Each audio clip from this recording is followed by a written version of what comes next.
The Assurance of God's Providence by Darcie Fuqua. And we know that in all things God works for the good of those who love him, who have been called according to his purpose.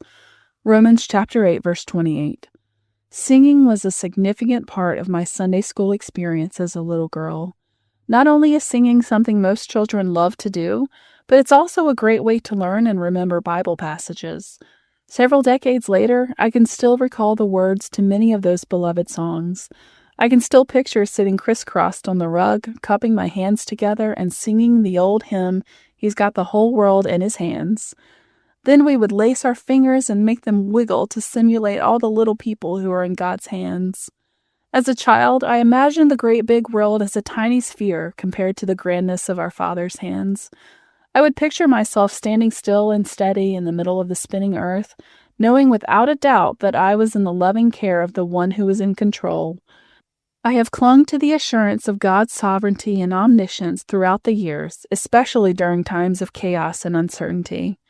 I didn't know it then, but that hymn I sang as a child is a simplified yet perfect lesson on divine providence. With the world and all the people tucked perfectly in his hands, we know nothing is impossible for God. No one is deemed insignificant to him, and he ordains every little detail. God governs with wisdom, love, and care for his creation, working all things together for his ultimate good and divine plan.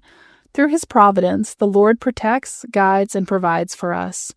King David's words in Psalm chapter 24, verses 1 through 2, reiterate God's supremacy and providence. The earth is the Lord's and everything in it, the world and all who live in it, for he founded it on the seas and established it on the waters.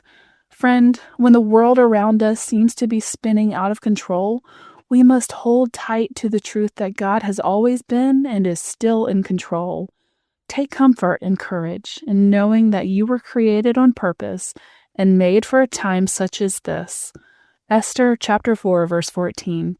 Your life is not dictated by happenstance, for nothing escapes the divine providence of our Creator.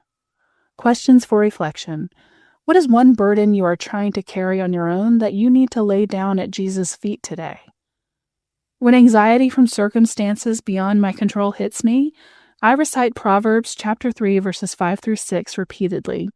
It's my favorite verse and reestablishes that God needs me to lean in and surrender. What's your favorite verse that you can repeat when worry consumes you?